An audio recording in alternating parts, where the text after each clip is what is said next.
প্রত্যেকেরই প্রশিক্ষণের যথেষ্ট অভাব আছে। বেশি বয়সীরা এখনো ফেসবুককেই তাদের প্রথম পছন্দ মনে করেন। নিউ মিডিয়া বলে কিছু নাই, সবই নিউ, প্রতিদিন যাবে মিডিয়াম নতুন আসবে। সাংস্কৃতিক রাজনীতি, আমাদের সংস্কৃতিটি আমাদের রাজনীতি। বুদ্ধিবৃত্তিক চর্চার যে শুরুটা তো করতে হবে, যে আমরা তো প্রশিক্ষণ লাগবে, আমাদের প্রত্যেকেরই প্রশিক্ষণের যথেষ্ট অভাব আছে। এবং এই যে মানে ইন্টারাকশন, কথা শোনা, কথা বলা, পারস্পরিক যে মিথস্ক্রিয়া, এটা তো আমাদের চালু রাখতে হবে। যে মতিউর রহমান স্যার বললেন, আমাদের শহীদ রেহান ভাই খুবই গুরুত্বপূর্ণ একটি নোটস পড়েছেন। তো এর কথাগুলো আমাদের প্রসঙ্গত বলতে হবে। এবং আমি আজকে যখন আমাকে আসতে বলা হলো, তখন আমার কাছে মনে হলো যে আমি এই যে নিউ মিডিয়াম আন্ডারস্ট্যান্ডিং, এটা আমি মনে করি যে নিউ মিডিয়া বলে আসলে কিছু নাই।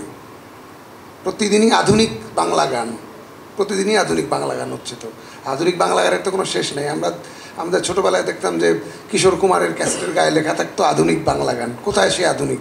এখন প্রীতম আধুনিক, কালকে প্রীতম চলে যাবে, পরশুদিন হাবিব আধুনিক, কেউই আধুনিক না। সো নিউ মিডিয়া বলে কিছু নাই, সবই নিউ, প্রতিদিন যাবে মিডিয়াম নতুন আসবে। টানা সপ্তমবারের মতো বেস্ট টিস্যু পেপার ব্র্যান্ড হিসেবে স্বীকৃতি পেয়েছে বসুন্ধরা টিস্যু। এবং সেটা কোনো চ্যালেঞ্জ না, এটা আসলে আমাদের গ্রহণ করতে হবে।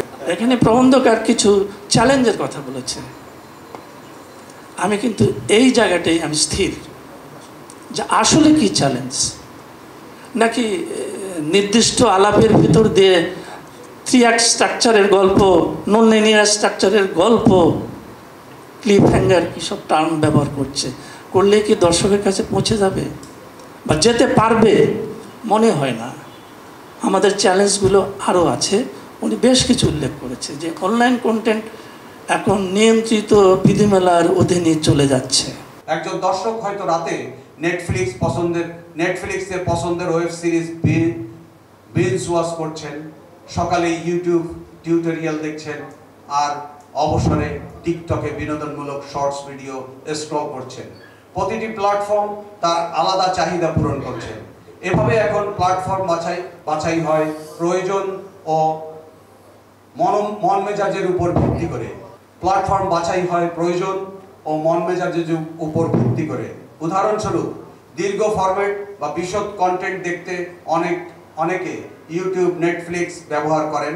নিউজ ও আলোচনার জন্য ফেসবুক বা টুইটারের দিকে যান, আর হালকা বিনোদন ও ট্রেন্ডিং চ্যালেঞ্জের জন্য টিকটক রিলস খোলেন। বয়স ও জনপরিসরের ভিত্তিতেও কিছু পার্থক্য দেখা যায়। তুলনামূলকভাবে বেশি বয়সীরা এখনো ফেসবুককেই তাদের প্রথম পছন্দ মনে করেন। অন্যদিকে কিশোরীরা ইদানিং ফেসবুকের বদলে ইনস্টাগ্রাম, স্ন্যাপচ্যাট বা টিকটককে বেশি স্বাচ্ছন্দ্য বোধ করেন। যেটা রাজনৈতিক বা কোনো দল বা কোনো গোষ্ঠী বা কোনো সংস্থার পারপাস সার্ভ করে, এটা এক ধরনের বুদ্ধিজীবী। আপনারা এই মার্কেটে দেখবেন এখন তারা নাই। আর এক ধরনের বুদ্ধিজীবী গজাচ্ছেন বা জানান দিচ্ছেন আমি কিন্তু এইটা। আরেকটা হলো গণবুদ্ধিজীবী, যেইটা মানুষের কথা বলে। আর সংস্কৃতির ক্ষেত্রে অনিমেষ হয়তো ওই কথাই বলেছেন যে সাংস্কৃতিক রাজনীতি, আমাদের সংস্কৃতিটি আমাদের রাজনীতি, এটাই আমাদের স্বকীয়তা। তো আমরা গল্পে ছিলাম, আসলে এখানে যারা নির্মাতা আছেন তাদের বেশিরভাগ চাওয়া হলো যে নিউ মিডিয়া আন্ডারস্ট্যান্ডিংটা আমরা কীভাবে করব।